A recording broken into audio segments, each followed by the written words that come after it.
প্রসঙ্গটি হচ্ছে যে সেনাপ্রধান নিজেকে এত নিচে নামাচ্ছেন কেন। আমি আবারও সেনাপ্রধান নিয়েই কথা বলতে এলাম। গতকালকে আমাকে অসংখ্য মানুষ সেনাপ্রধান নিয়ে আর কোনো আলাপ করতে নিষেধ করেছেন, কারণ সেনাপ্রধানের প্রতি মানুষের যে আস্থা, যে বিশ্বাসের জায়গাটি ছিল, সেই বিশ্বাসের জায়গাটি, আস্থার জায়গাটি ক্রমেই অবনতিশীল। শুধু আমার ক্ষেত্রে না, সবার ক্ষেত্রেই সেনাপ্রধান নিয়ে আগে যে কোনো আলোচনা করলে সেই আলোচনাটি মানুষের আগ্রহের কেন্দ্রবিন্দুতে থাকতো, কিন্তু এখন সেনাপ্রধান বিষয়ে আলাপ আলোচনা বা সেনাবাহিনী বিষয়ে আলাপ আলোচনা মানুষের আর আগ্রহের খোরাক মেটায় না। কেন মেটায় না? দেখুন, আমি বরাবরই আমার এই চ্যানেলে প্রত্যেকটি ভিডিওতে আপনি দেখবেন যে আমি সেনাবাহিনী নিয়ে বরাবর ইতিবাচক কথা বলেছি। সেনাপ্রধান জেনারেল ওয়াকারুজ্জামানকে নিয়ে আমি বরাবর ইতিবাচক কথা বলেছি, তার প্রতি শ্রদ্ধা রেখে কথা বলেছি, তার প্রতি সম্মান রেখে কথা বলেছি। আজকেও আমি তাকে শ্রদ্ধায় রাখতে চাই, সম্মানেই রাখতে চাই এবং শেষ পর্যন্ত সম্মানে রাখতে চাই। কিন্তু প্রশ্ন হচ্ছে যে সেনাপ্রধান নিজেকে যেন সম্মানের জায়গা থেকে নিচে নামাচ্ছেন, কারণ মানুষ আর সেনাবাহিনী বা সেনাপ্রধানের প্রতি আস্থা রাখতে পারছে না। আজকে বিগত 10 মাসে দেশের অবস্থাটি কোন পর্যায়ে একবার চিন্তা করুন। আওয়ামী লীগ সরকারের পতন হলো, এটি কোনো পাগলকে বিশ্বাস করবে যে সেনাবাহিনী যদি না চাইতো আওয়ামী লীগ সরকারের পতন ঘটানো যেত না? কারণ সরকারের প্রশাসন, সরকারের পুলিশ, সরকারের সব বাহিনী আওয়ামী লীগ সরকারের প্রতি সহানুভূতিশীল। আওয়ামী লীগ সরকারকে এইভাবে বন্দুকের নলে এক প্রকার হুটিয়ে দেবার পক্ষে ছিল না। কিন্তু সেনাবাহিনী যদি এই জায়গায় এমন অটুট থাকতো, তাহলে অসম্ভব ছিল আওয়ামী লীগের পতন ঘটানো। আমি বারবার বলি, এর আগে অনেকবার বলেছি যে সেনাবাহিনী যদি না চাইতো ঢাকা শহরে 5 অগাস্ট সড়ক পথে তো দূরের কথা, আকাশ দিয়ে একটা পাখি ঢুকবে, একটা পাখি ঢুকতে পারতো না। সেনাবাহিনী চেয়েছে, আওয়ামী লীগের পতন হয়েছে। আওয়ামী লীগের যখন পতন হলো সেই মুহূর্ত থেকেই সেনাপ্রধান জেনারেল ওয়াকারুজ্জামান খানিকটা হিরোইজমের মধ্যে এলেন। আসলে আওয়ামী লীগ পতন হওয়ার ওই সময় পর্যন্ত বাংলাদেশের সেনাপ্রধান কে তার নামটাও সঠিক পর্যন্ত মানুষ জানতেন না। অনেক সাধারণ মানুষের কথা বলছি, গ্রামের সাধারণ খেটে খাওয়া মানুষ তার চেহারাটাও চিনতেন না, কারণ মাত্র 2 মাস আগে 23শে জুন তিনি নিয়োগপ্রাপ্ত হয়েছেন সেনাপ্রধান হিসেবে। মাত্র 2 মাসের মধ্যে এটি সরকারের পতন ঘটে গেল। ভাবা যায়? বিশ্বাস করা যায়? কিন্তু প্রথম সেদিনই মানুষ চিনলেন, জানলেন। সেদিন দুপুরে 5 আগস্ট দুপুরে মানুষ জানলেন যে সেনাপ্রধান জেনারেল ওয়াকারুজ্জামান জাতির উদ্দেশ্যে ভাষণ দেবেন। মানুষ অধীর আগ্রহে অপেক্ষা করছে। অবশেষে সেই ভাষণ নিয়ে এলেন বিকেল বেলা সেনাপ্রধান জেনারেল ওয়াকারুজ্জামান। মানুষ একটা আশার বাণী শুনতে চায়, দেশে একটা অচল অবস্থা চলছে, এই অচল অবস্থা থেকে মুক্তি চায়। সেনাপ্রধান জেনারেল ওয়াকারুজ্জামান অতি সংক্ষেপে বললেন, আমি দায়িত্ব নিচ্ছি। দায়িত্ব নিলেন সেনাপ্রধান জেনারেল ওয়াকারুজ্জামান।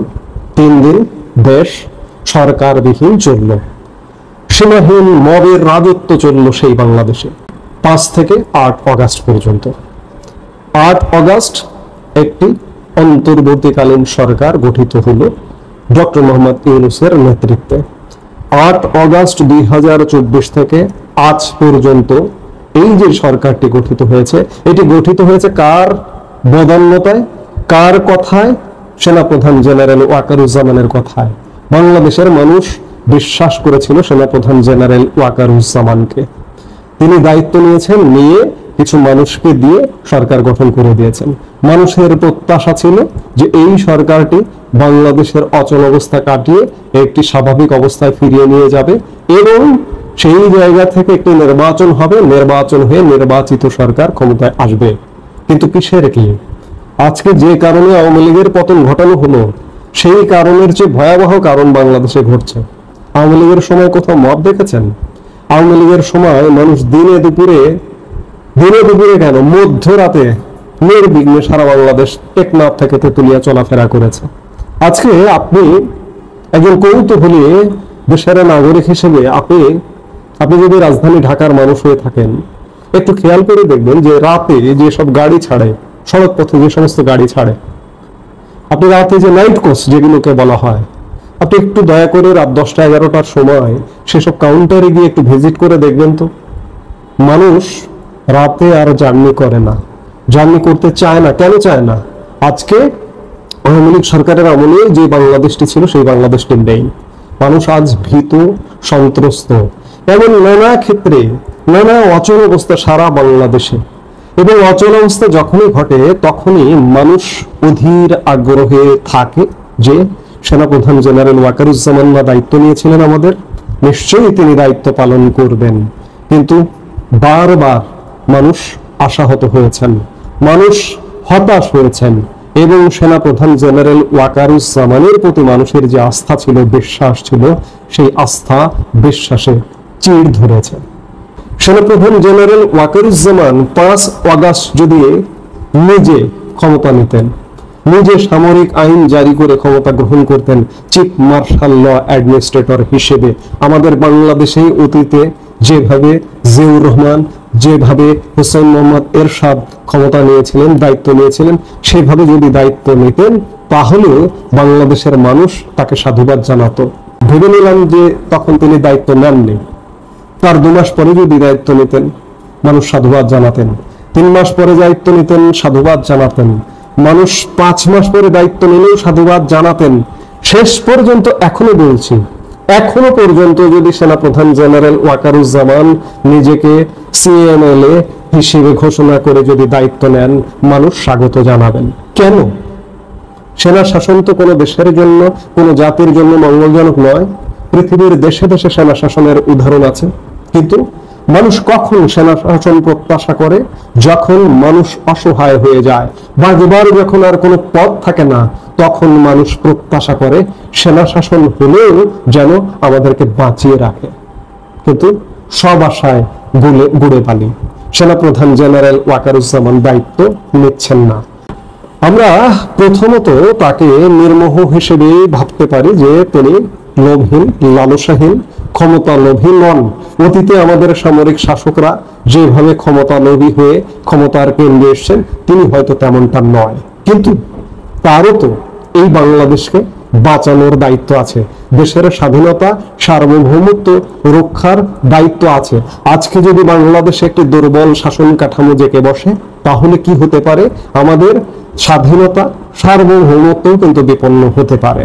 আজকে সেনাপ্রধান জেনারেল ওয়াকারুজ্জামানের, আজও বলছি, আজ বাংলাদেশের বেশিরভাগ মানুষ আপনাকে সমালোচনা করছে, আজ আপনার প্রতি মানুষের আস্থা হারিয়ে গেছে। কিন্তু তারপরেও আজও যদি আপনি নিজে দায়িত্ব নিন, অথবা এই যে দুঃশাসন চলছে ডক্টর ইউনূসের নেতৃত্বে, এই দুঃশাসনের অবসান ঘটানোর জন্য যদি প্রয়োজনীয় পদক্ষেপ নেন, আজও মানুষ আপনাকে সাধুবাদ জানাবে। কিন্তু কোন রকমের পদক্ষেপ মানুষ দেখছে না, যার কারণে আপনার কথায়, আপনার কাজে মানুষ আর আজকে আগ্রহ বোধ করে না। দেখুন, আপনাকেও তো এই পৃথিবীতে বেঁচে থাকতে হবে। আজকে আপনার নিজের জন্য দায়িত্ব পালন করবার ব্যাপার আছে, দেশের জন্য দায়িত্ব পালন করবার ব্যাপার আছে। আজকে উদাহরণ আছে, দেশে ভুরি ভুরি উদাহরণ আছে। দেখুন, আপনারই পূর্বসূরি জেনারেল মঈনুল আহমেদ বাংলাদেশে আসতে পারেন না, কিন্তু ওই সময়ের সরকার প্রধান ছিলেন যিনি ফখরুদ্দিন আহমেদ, তিনি কিন্তু দেশে আসতে পারেন না। কেন আসতে পারেন না? তাদের কৃতকর্মের কারণে। আজকে যে সময়টি যাচ্ছে, সেই সময়টি 5 বছর পর বা 3 বছর পর বা 10 বছর পর অতীত হয়ে যাবে। সেনাপ্রধান জেনারেল ওয়াকারুজ্জামান, আপনার মাতৃভূমি, আপনার জন্মভূমি বাংলাদেশ, আপনি নিশ্চয়ই বাংলাদেশে থাকতে চান সসম্মানে, এবং আপনি নিজেকেও সেভ করতে চান। এই সেভ করতে হলে দেশ বাঁচাতে হবে, আপনার নিজেকেও বাঁচাতে হবে।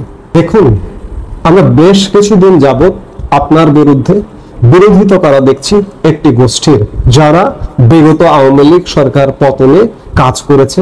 সেই গোষ্ঠী, বিশেষ করে সেই গোষ্ঠীর অনলাইন অ্যাক্টিভিস্টদের খুব বেশি তৎপরতা আপনাকে অপসারণ করবে।